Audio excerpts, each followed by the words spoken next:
E aí, pessoal, sejam bem-vindos a mais um programa da melhor família do mundo. Entramos ao vivo aqui, mais uma vez, às 12h50, no nossa página no Facebook, Como Educar Seus Filhos.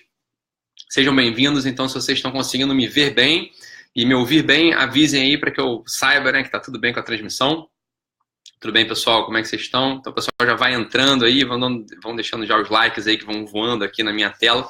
É bem legal essa sensação. Então, muito bom, pessoal. Vandina Campos entrando, Gilmar entrando, Selma Camargo entrando aí mais uma vez online aqui com a gente, ao vivo também aqui na nossa transmissão. Muito bom. Pessoal dizendo que está vendo e ouvindo bem. Denise entrando também, Regiane também. Daniela Alves falou que está entrando e vendo bem. Excelente, pessoal. Muito bom. Então, vocês estão conseguindo já acessar aí na nossa transmissão diária. Bom tá com vocês aqui mais um dia. Então, hoje a gente vai falar um pouquinho sobre toda a realidade que envolve, né, as nossas necessidades básicas, necessidades psicológicas, necessidades de preenchimento, necessidade de se sentir pleno. Então, a gente vai falar um pouco sobre isso. Antes, eu queria que vocês fossem compartilhando esse vídeo para que mais gente possa receber a nossa transmissão também. Isso aí é bastante importante para a gente. Ótimo, está todo mundo conseguindo entrar aqui. Muito bom. Letícia Lima pedindo aqui um vídeo sobre alimentação de criança de 1 a 2. A gente vai... Falei, né, que vai ter uma semana aí dos hábitos básicos. Fiquem tranquilos, né, que a gente vai falar sobre sono, higiene, alimentação e ordem.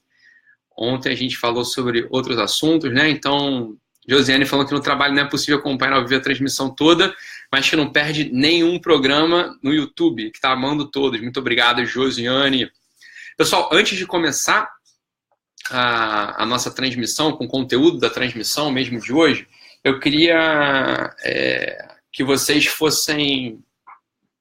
puderem, né? Vocês puderem ir recortando, vocês quiserem também, né? Isso aqui é só uma ideia que a gente foi tendo, assim, que pode ser bem bacana, assim. Se vocês forem vendo alguma notícia, vocês pegaram alguma postagem, né? Alguma notícia de revista, alguma notícia de jornal, alguma notícia de algum blog aí, que vocês queiram que a gente comente, que vocês queiram que eu comente, para ou lançar uma outra luz, ou para pegar um outro ângulo sobre o assunto, né? Então, ou então, se vocês sentiram que tem alguma coisa estranha que não cheirou bem para vocês estão lendo algum livro aí, vocês me passem, né?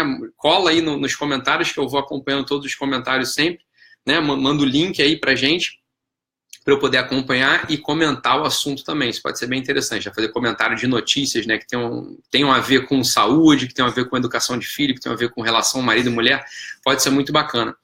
Ontem, à noite, eu fiz uma transmissão também de Tira Dúvida para a turma do meu curso, né? E uma pessoa enviou para mim uma pesquisa muito bacana sobre relação sexual, né? Sobre perda de interesse ou desinteresse entre a relação sexual de marido e mulher, tá? E era um artigo bem bacana de 23 páginas que eu não conhecia. Então eu peguei ontem, já comecei a ler e vou comentar aí. Vou comentar em algum programa nosso em algum dia aqui, tá bom, pessoal? Então, acho que fica uma ideia bacana também, porque se vocês quiserem outro jeito de tirar dúvida, né? Então vocês botem um link aí de alguma matéria, de alguma notícia, né? De algum estudo científico, enfim, de alguma postagem de algum blog aí, de alguma pessoa, pra gente pegar e comentar, tá bom, pessoal? Isso pode ser bem legal também, para dar uma dinamizada aqui, tá bom? Então, pessoal entrando, todo mundo ao vivo aí com a gente, ótimo, muito bom, pessoal. Então, Aline Rezende, Paulo, Priscila, dizendo que estão ouvindo bem, tá bom? Aline Rezende, falando pra gente em algum momento falar sobre temperamento de criança. Pode deixar, estamos aqui já preparando também, fica tranquilo, vamos fazer isso sim, tá? Ótimo, pessoal, muito bom. Então, hoje, Luma Abreu de Moraes falando que um tema bem interessante sobre ideologia de gênero. Algum momento a gente vai falar disso. Ontem, nessa aula aí na aula Tira Dúvidas que eu dei ontem à noite, às 9 horas, né, que é para a turma fechada dos alunos, deu uma resposta sobre esse assunto. E alguém perguntou, né, sobre a ideologia de gênero, se isso prejudica ou não as crianças. Então, lá também eu abordei esse tema. Vamos ver se a gente puxa para cá também, consegue falar disso em algum momento, tá bom? Então, Douglas falando que tá na escuta, todo mundo entrando, o pessoal falando que gosta da história de ideologia de gênero. Um outro tema, antes de entrar, né, no tema de hoje, pessoal, tá enrolando aqui, foi mal. É o seguinte, queria saber se vocês têm interesse que eu fale sobre a questão de afetividade e sexualidade das crianças, né? Que não é tanto ideologia de gênero, mas é sobre aquela famosa pergunta de onde vêm os bebês, a hora que a gente fala exatamente sobre sexo, como é que os bebês nascem, né? Como é que as crianças podem se conhecer melhor, se essa coisa convém ou não. Então, eu queria saber se vocês têm interesse, né, nesse assunto que a gente não acha adequada essa palavra, mas para que a gente possa se entender aqui sobre esse assunto de educação sexual, né? Se é um tema que desafia vocês, se é um tema que vocês têm interesse que eu fale em algum momento, tá bom? Então, deixa aí para que me escreve aí para que eu possa saber se vocês têm interesse nisso também, tá bom, pessoal? Ontem a gente falou sobre umas coisas mais práticas, né, no programa de ontem. Hoje eu vou falar sobre, né, aquela coisa nosso famoso, né, contrai, expande, contrai, expande, para que a gente possa ir tendo uma forma geral, uma forma final, uma forma geral assim que seja útil para todo mundo. Então, não sei se vocês conhecem um autor chamado Mihaly, tá? É um autor que fica no campo da psicologia positiva. Ele é bem interessante, eu não recomendo a leitura dele assim de peito aberto, porque tem conceitos ali que precisam ser bem compreendidos, precisam ser bem trabalhados, tá? Mas ele tem um conceito tem alguns conceitos que o Mihaly aborda, né? Um deles é o conceito do flow, que é um conceito bem interessante, que ele diz o seguinte, né, nesse conceito do flow, que existe um estado, existe um estágio, existe um momento na vida, existem certas atividades nas quais a gente consegue mergulhar com tal domínio, com tal intensidade, que a gente atinge um outro estágio, a gente atinge um outro estado de operação ali, que ele chama de flow. Então, por exemplo, ele dá o exemplo dos maestros, né, que precisam de um grande domínio técnico, de uma atenção absurda em vários pontos da orquestra e uma presença de tal modo que todos os naipes, né, todo mundo que está na orquestra precisa olhar para o maestro, ele vai ali, né, conduzindo aquilo com uma segurança, com uma intensidade, com uma entrega que o joga nisso que ele chama de estado de flow. Então, para que a gente possa alcançar esse estado de flow, segundo a teoria do Mihaly, flow, né, F-L-O-W, não tem uma tradução muito adequada para o estado de flow, e a gente acaba chamando de flow mesmo, tá? Então, para que a gente possa atingir o estado de flow, né, no nosso espírito, na nossa atividade, a gente precisa se dedicar, a gente precisa se esforçar para adquirir o máximo de ferramentas, tá? Para adquirir o máximo de capacidade, o máximo de competência técnica, e a gente tem que se entregar para uma atividade de fato desafiadora. Ele diz que é justamente na articulação entre uma grande competência, tá? E um desafio verdadeiro que a gente consegue, então, finalmente atingir o estado de flow. Se a gente é jogado, né, num desafio verdadeiro, sem ter todas as competências, a gente vai se tornar ansioso, tenso, desorganizado, tá? Então, é uma coisa. Ou se a gente tem muitas competências, a gente tem um grande domínio, uma grande técnica, e é jogado, né, num desafio baixo, a gente vai entrar no estado de apatia, de, enfim, morosidade, de pouco alerta, né? A gente acaba não tendo uma vida plena também. Então, por exemplo, se um grande tenista, né, imagina só o Gustavo Kirchner, eu vou jogar tênis com ele, eu não tenho a mínima noção de tênis, não jogo tênis bem, eu mal sei segurar na raquete para jogar tênis, enfim.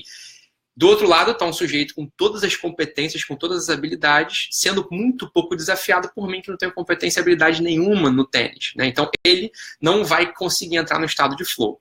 Mas imagina o Guga, né, no final ali de Roland Garros, lutando, né, ou competindo contra um outro sujeito, né, igualmente bom, igualmente competente, para que ele possa se entregar naquela atividade, para que ele possa estar ali presente, ele vai ter que atingir o estado de flow, porque ele é maximamente desafiado e ele tem todas as competências, né, desenvolvidas já nele. Então, entre desafio máximo e competência máxima, o sujeito consegue entrar no estado de flow, que, segundo o Mihaly, é um estado fantástico, é um estado de preenchimento, de plenitude, tá? Veja você, uma das situações na vida que recrutam, que chamam a gente para a gente tomar posse desse estado de flow é precisamente todas as realidades que envolvem, né, a nossa vida familiar, a nossa vida doméstica. Porque quando entra um bebezinho na história da nossa vida, quando a gente está desenvolvendo ali uma criança que está com 4, 5, 6 anos, ela chama a gente, não é verdade?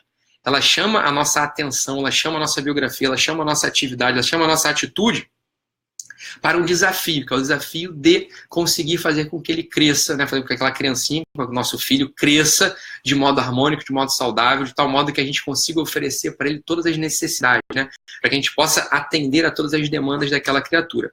Então, esse estado de pai, estado de mãe, estado de educador, ele já recruta a gente automaticamente, tá, para um grande desafio. E para que a gente não fique ansioso, para que a gente não pereça, né, para que a gente não desorganize, para que a gente não se desestimule, para que a gente não fique louco, o que a gente precisa fazer? A gente só pode fazer uma única coisa, a gente tem que adquirir uma série de competências, tá? Porque, entende? A gente tem um grande desafio, tem uma grande demanda, e essa demanda, esse desafio não vai ceder, não vai diminuir, né? Uma criança continua demandando da gente, né? primeiro lugar, uma criança demanda o nosso físico, porque a gente precisa acordar várias vezes, a criança, né, faz xixi, faz cocô, tem que limpar, tem que cuidar, etc, etc. Então a gente tem uma demanda física, essa é a primeira coisa. De uma ordem, né, que poucas vezes a gente vê na vida, não é verdade? E depois tem uma demanda do cuidado, uma demanda intelectual, tem uma demanda do desenvolvimento, né, que a gente precisa estar atento a várias dimensões daquela criancinha, né? A dimensão intelectual, a dimensão espiritual, a dimensão afetiva, não é verdade? Então, essa demanda, ela é muito grande e a gente não consegue baixar o nível da demanda, né? Às vezes no trabalho a gente consegue baixar. Se a gente está num trabalho que super desafia a gente, imagina só, me contrataram para ser CEO de uma empresa, sei lá, XYZ. É simples, né? Se eu estou vendo que eu não dou conta daquilo, né? Princípio de Peterson, a gente pode falar sobre esse princípio. Se eu estou vendo que eu não dou conta daquilo, o que eu faço? Eu peço demissão e vou para um cargo de gerência, vou para outro cargo que é mais abaixo, né? Agora, pai e mãe, não é verdade? Com pai e mãe a gente não consegue se demitir da função, a gente não consegue se demitir desse job, né? A gente vai ter que ficar lá para sempre, não é verdade? Porque não é só um papel, é uma função, né? A gente está ali sendo recrutado a todo instante. A gente precisa, né, necessariamente, a gente precisa ganhar algumas competências para entrar nisso que o Mihaly chama de estado de flow, tá? Tem uma coisa bastante legal, tem uma coisa bastante legal que aparece, uma teoria, né, dele, é um recorte teórico que está num dos livros do Mihaly, que é, o livro chama-se The Evolving People, ou The Evolving Man, tipo, o homem que evolui, o homem que... Esse livro me parece que não está traduzido, mas lá no meio do livro tem uma pirâmide bacana que o Mihaly põe, que ele fala que o sujeito tem necessidades básicas, né, necessidades psicológicas e necessidades de plenitude. É muito bacana, assim, ele dá um giro um pouco no conceito, tá? Então ele põe necessidades básicas, são necessidades de comida, alimentação, descanso, etc. Tá? As necessidades psicológicas, que é o que eu queria falar aqui hoje, né? Se a gente não consegue adquirir, se a gente não consegue atender às nossas necessidades psicológicas, a gente não evolui, a gente não adquire umas competências importantes. Então veja bem, segundo Mihaly, e eu concordo nisso, né, não basta que a gente tenha todo o domínio técnico, ferramental, por exemplo, para abordar uma situação com uma criança, né? Imagina só, a gente conhece tudo da pedagogia, a gente conhece tudo da psicologia, né? A gente tem a formação teórica bem boa, mas a gente não tem as nossas necessidades psicológicas atendidas. Ou seja, a gente não consegue entregar o nosso melhor eu naquela atuação, tá? Então vamos lá, deixa eu recapitular aqui para a gente entender bem. Mesmo se a gente tem um desafio na vida, um desafio de trabalho, um desafio de relacionamento, um desafio enquanto pais, não basta, né, não é suficiente para a gente, tá bom? Conseguir adquirir todo o ferramental para abordar aquela situação. A gente precisa também ter uma reconstrução, a gente precisa também estar nós mesmos construindo a nossa própria personalidade. E como é que isso acontece? A gente constrói a nossa própria personalidade atendendo às necessidades psicológicas e às necessidades de plenitude, que é assim que o Mihaly chama, tá? Se a gente não constrói também esse edifício interior, ok? A gente não consegue entregar o melhor produto. Por quê? Veja bem, vamos usar uma analogia aqui. Imagina que eu tenho a melhor ferramenta, mas para entregar essa ferramenta eu preciso de uma mão forte para poder ir lá e entregar, né? Imagina que eu compro a melhor serra elétrica para cortar árvores. Se eu não estou forte para cortar aquela serra elétrica, a serra elétrica de nada me adianta, tá? Eu não consigo cortar a árvore. Então, essa é uma analogia útil para a gente entender que a gente também precisa estar atento para a nossa formação interior, tá? E aí o Mihaly separa essa formação, essas necessidades interiores em duas, tá? Então, tem necessidades psicológicas e as necessidades de plenitude. Aqui eu queria falar de um ponto da necessidade psicológica, segundo o Mihaly, que eu acho muito interessante. Um dos pontos da necessidade psicológica, segundo o Mihaly, é o seguinte. Ele diz que a gente precisa, né, ter atendido, né, as nossas necessidades de estima, de autoestima. A gente precisa conviver com pessoas, tá, que nos estimem, que gostem da gente. Isso não é egoísmo. Tá? Isso é uma necessidade humana, a gente vive em comunidade, né? Não convém que o homem esteja só, não é bom que a gente crie quase nada sozinho, né? Em algum momento a gente vai perecer, em algum momento a gente não vai conseguir chegar tão longe quanto a gente podia. Então é bom a gente estar em companhia. E aí que está o ponto que eu queria conversar com vocês hoje. Companhia de quem? Essa é uma coisa importante, né? Então assim, essa é uma máxima que a gente tem que guardar na nossa cabeça, que eu levo para a minha vida, que é o seguinte, né? Se eles não sonham, acorde. Né? Essa é uma coisa que eu sempre tenho isso na cabeça, assim. Se eu convivo com pessoas que não sonham, com pessoas que não têm projetos, que não têm essa dimensão, né, do apoio mútuo em projetos, em sonhos, em perspectivas, tá? Eu acordo. Eu falo, opa, tem uma coisa errada aqui, eu tenho que acordar. Eu não posso continuar convivendo com essas pessoas desse modo, beleza? Se os outros não sonham, acorde. Tá? Isso é uma máxima, isso é uma frase que está sempre na minha cabeça, né? Quando eu começo a conviver com pessoas, né, como se diz por aí, muito pé no chão, muito concretas, né, muito cheias de tarefas objetivas, tarefas de coisas que têm que ser cumpridas, se eu começo a notar que essas pessoas não têm capacidade de projetar, capacidade de sonhar, a capacidade de entender os projetos nos quais eu estou envolvido, né, eu tenho, de algum modo, que reposicionar essa pessoa na minha vida. Por quê? Porque essas pessoas levam a gente para baixo mesmo. Se a gente começa a conviver só com gente que não sonha, com gente que não tem projeto, com gente que não tem uma perspectiva de transcendência na vida, a gente começa a diminuir, a gente começa a ficar esquisito, a gente começa a se preocupar só com as coisas desse mundo, né? Tudo acaba afetando a gente no final das contas. Então, de outro modo, os pessimistas não são pessoas muito razoáveis. Os pessimistas são pessoas que vão ser tristes no final. São pessoas que não completam, são pessoas que não alcançam, são pessoas que não entregam. Né? Os pessimistas não são pessoas mais realistas. A gente não tem nada a ver uma coisa com a outra. Né? A realidade ela pode ser vista de vários ângulos. Tá? Os pessimistas escolhem ver a realidade segundo as suas deficiências, segundo as suas limitações, né? Segundo as limitações do ambiente. Né? Os que sonham, né, são pessoas que alcançam em geral. Né? Então aquela frasezinha, né, como é que é? Eu não lembro, mas no final das contas é muito interessante. Falou assim, quem sonha conquista, né? Aquela frasinha de para-choque de caminhão. Então, quem sonha conquista. É verdade. Se eu nem sonho, eu não consigo sequer conquistar. E se eu começo a conviver, aqui está o ponto central, com pessoas, né? Se eu começo a olhar ao meu redor, esse é o exercício de hoje que eu queria propor para vocês, botar na ponta do lápis, botar na lista, né? Quem são as pessoas com as quais eu convivo, né? E essas pessoas, elas têm sonhos, elas têm projetos, elas entendem os meus sonhos, elas entendem os meus projetos, ou elas sempre invalidam as minhas coisas. Elas sempre estão invalidando os meus sonhos, os meus projetos, de tal modo que eu nem consigo mais me expressar. Tá? Bem, se eu convivo com gente assim, a gente tem um grande desafio. Tem o desafio de mostrar para essas pessoas que os nossos sonhos, né, que os nossos projetos podem colocar a gente para frente. São um motor, na verdade. Não são coisas aleatórias. Então, a primeira coisa aqui é o seguinte. Vamos lá. A gente tem que ter na cabeça, assim. Antes da gente setar, né, antes da gente programar os objetivos muito concretos, a gente tem que ter, né, o nosso objetivo grande, nosso objetivo de longo prazo, a nossa finalidade, o nosso sentido. Tá? Isso é o que a gente chama de sonho no final das contas. É isso que eu quero no final das contas. Então, eu preciso saber, isso é importante mesmo, para que a gente possa acordar a cada dia, eu preciso saber quem são as pessoas com as quais eu vou conviver e se essas pessoas são pessoas invalidadoras. São pessoas que vão roubar da gente nossos sonhos. Pessoas que roubam da gente nossos sonhos são pessoas que estão roubando da gente mesmo.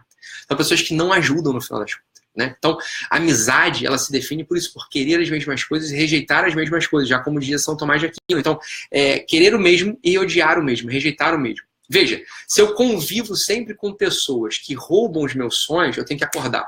Né? Então, se eles não sonham, acorde. Isso é super importante. Isso é importante mesmo. A gente tem que entender que fulano, ciclano e beltrano são pessoas que têm mais dificuldade de fazer projetos, de ter um projeto, né, de longo prazo, um projeto transcendente, um projeto que importe. Agora veja só que coisa. Educar filho, tá? Tem essa dupla dimensão sempre. A gente, quando educa uma criança, a gente fica, tá, numa tensão, a gente fica no meio de um caminho, que é o caminho né, tem um caminho ali, que é o caminho do get things done, né, de fazer as coisas sempre, né, de coisas que têm que ser feitas sempre. Então, a criança tem que estar vestida, a criança tem que estar alimentada, a criança tem que estar com o cabelo cortado, a criança tem que estar com a roupa no lugar, a criança tem que estar com a gaveta em ordem, blá, blá. Isso são as coisas materiais de educar filho. Isso é importante, tem que né, ter método para que essas coisas sejam alcançadas. Agora, veja, a gente precisa também, em educação de filho, ter o outro objetivo, que é o objetivo, né, da transcendência, o objetivo do longo prazo. Por que eu quero fazer isso? Onde eu quero que meu filho chegue? Quem eu quero que ele seja? Tá? Essa pergunta do quem eu quero que fulano seja, quem eu quero ser para essa pessoa, essa pergunta, né, ela pede uma resposta que transcende sempre esse mundo sensível. Quem eu quero que fulano seja vai sempre transcender, não é verdade? Ela vai sempre, a resposta a essa pergunta sempre transcende as coisinhas que eu preciso fazer no dia a dia. Agora veja, se eu só respondo, né, se eu só tenho essas perguntas elaboradas, se eu só tenho o sonho, sem ter a articulação aqui das coisas a fazer no dia a dia, eu sou uma pessoa que vou me perder também. Eu não sou um sonhador, né? Eu sou uma pessoa aérea, uma pessoa que tem a cabeça no mundo das nuvens. Eu acabo não alcançando as coisas na vida também. Então veja, aqui está uma grande sabedoria sobre educação de filhos, sobre projeto de vida, para que a gente possa alcançar as coisas, né? A gente tem que ter essa necessidade psicológica, como diz o Mihaly, tá, atendida. A necessidade psicológica da estima, a necessidade psicológica da gente saber que as pessoas nos valorizam. E valorizam aquilo que a gente tem de mais superior, são nossos sonhos, tá? São os nossos projetos, é o interior da nossa alma, beleza? A gente precisa dessa necessidade psicológica sempre atendida. E porque a gente tem essa necessidade psicológica atendida, né? Quando ela é atendida, a gente vai crescendo, nossa personalidade vai se formando, tá? E aquela necessidade da plenitude, ela vai podendo ser alcançada, beleza?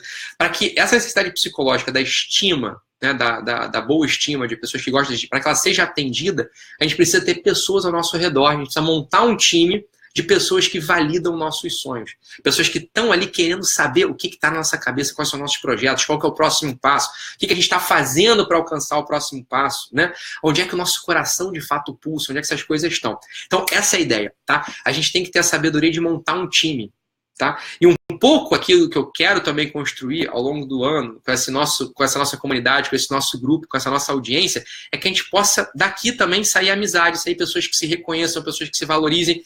Vocês vão escrever os projetos de vocês e eu quero comentários também, falar, pô, tá muito bom esse negócio aqui, tá. A gente tem que perder essa mania, que é a mania tipicamente brasileira, que é a mania do não vai dar certo, né?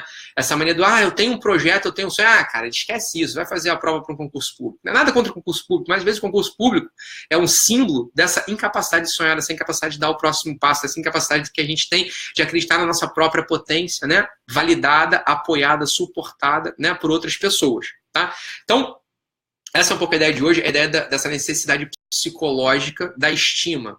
E para que a gente possa ter essa nossa necessidade psicológica atendida, para que a gente possa ter força para entregar o melhor serviço, para entregar o melhor produto, para entregar o nosso melhor para servir as outras pessoas, a gente precisa ter a sabedoria de se cercar de pessoas que não invalidam os nossos sonhos, tá? E veja, aqui na educação de filho, a gente tem um grande sonho. A gente quer que o nosso filho seja um bom cidadão, seja uma boa pessoa, seja um bom pai de família, seja uma pessoa que entregue, né, valor, seja uma pessoa plena, seja uma pessoa feliz. Isso é um super sonho, né? Se a gente se cerca de pessoas muito racionais, de pessoas com muito pé no chão, a gente não consegue dar o próximo passo. A gente não consegue mesmo, tá? Então essa é a ideia aqui. A gente tem que tem que se cercar de pessoas que também saibam sonhar. E se a gente não tem essas pessoas ao nosso redor, a gente tem que criar na gente uma energia, tá? Uma energia que possa fazer com que as pessoas saibam, as pessoas olhem assim, caramba, é possível sonhar, né? Quando eu sonho, eu consigo entregar uma coisa diferente que eu tenho entregado. Essa coisa de sonhar, essa coisa de ter projetos, essa coisa de ter expectativa, né? Ela é contagiante. Ela é contagiante mesmo. Se a gente aparece no ambiente, se a gente é uma pessoa que sabe sonhar, a gente vai vendo que esse ambiente ao nosso redor vai se transformando positivamente. As pessoas vão se elevando, as pessoas ganham mais dinheiro, as pessoas ficam mais felizes, as pessoas se amam mais, as pessoas têm mais relação sexual boa com o marido e mulher. A coisa vai melhorando, né? É quase como se fosse uma coisa que é uma contaminação positiva, né? Uma contaminação positiva que a gente consegue entregar para o nosso ambiente. Tá bom, pessoal? Então a gente já vai avançando aqui os 20 minutos. A gente vai avançando aqui os 20 minutos programados aqui do nosso trabalho. Tô lendo aqui as perguntas de vocês. A gente está programando aí um modo de interação bem legal também. Daqui a pouco a gente fala para vocês aqui que a gente está planejando. Tá bom? Já está dando um jeito de executar isso na prática, tá bom? Joyce Nogueira fez uma pergunta aqui que era o que eu estava na cabeça, eu pensei em falar isso em outro momento, que é o seguinte, então, assim, e se essa pessoa for a sua mãe? Eu vou dizer pior, e se a pessoa for seu marido, for sua esposa, né? São pessoas que a gente não pode se afastar, são pessoas que estão ali com a gente, né? Então o que a gente faz? Se essa pessoa é invalidadora, se essa pessoa que sonha pouco, é uma pessoa que está na nossa relação, a gente não pode se afastar, né? Por um vínculo de sangue, por um vínculo de compromisso, por um vínculo de amor que seja. O que a gente faz? A gente tem que fazer isso que eu estava dizendo aqui no final. A gente tem que, na gente, gerar essa energia de contágio. Tá? Eu tenho que gerar essa energia que contamine positivamente o outro. Essa é a coisa que faz com que o outro entenda que é possível sonhar também. Mas para isso a gente tem que fazer o que a gente falou na aula passada, na retrasada. Focar e criar essa energia logo pela manhã. Para que os nossos sonhos, né, não sejam sonhos de sabão, né? Não sejam sonhos como as bolhas de sabão, né? Que começam a se elevar e explodem. Não, nossos sonhos têm que ser como as águias, robustos, pesados, né? Que cada vez que a asa bate, ele de fato sobe. Tem que ser sonhos com consistência. Essa é uma coisa que a gente tem que ter na cabeça também, né? Sonho não é uma coisa onírica, uma coisa sem substância. Não, não, não. O nosso sonho que eu estou falando aqui, né? O sonho de educação, o sonho de ter uma família grande, o sonho de ter um trabalho que tenha sentido, o sonho de uma entrega boa, né, da nossa própria vida, esse nosso sonho é um sonho com substância, é um sonho com consistência, é um sonho que se parece mais, né, com as águias, né, que se parece mais com as aves, que são pesadas, mas que a sua estrutura permite com que ela suba, né, no mais alto do céu, diferente dos sonhos das bolhas de sabão, sonhos sem substância, sem consistência, tá bom? Quando a gente consegue nutrir esse tipo de sonho, um sonho com substância, as pessoas ao nosso redor, elas vão vendo que dá para pegar carona no nosso sonho, e daqui a pouco elas estão seguindo o seu próprio caminho também para cima, tá bom? Joyce, essa é um pouco a ideia, assim. Então, não desistir e nunca afastar essas pessoas, né? Que a gente tem uma responsabilidade, que a gente tem um vínculo, tá bom? Essa é a nossa ideia aqui, tá bom? A Claudiane falando aqui, outra coisa que, de fato, essa é uma máxima o coach trouxe isso pra gente de novo, né? Que você é a média das 5 pessoas com as quais você mais convive, tá? Isso tem uma grande razão de ser, Claudiane, isso tem uma grande razão de ser mesmo. Então a gente precisa, né, se cercar de pessoas que saibam sonhar também, de pessoas que joguem a gente para cima. E por outro lado também, a gente não pode só frequentar pessoas fantásticas, a gente tem uma responsabilidade nesse mundo, a gente tem que frequentar pessoas que a gente pode entregar também, né?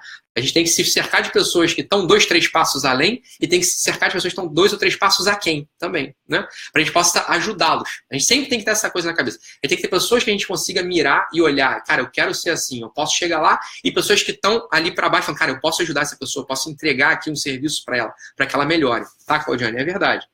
Ótimo, pessoal. Então é isso. A gente vai recolhendo aqui as perguntas, vai recolhendo aqui a interação de vocês. Muito obrigado. Eu sempre leio as perguntas, eu leio os comentários, agradeço muito a interação de todo mundo. Tá fantástico aqui a interação de vocês. Muito obrigado, pessoal, por estar aqui com a gente, presente todos os dias. Então a gente volta amanhã nesse mesmo horário. Um abraço, galera. Abraço.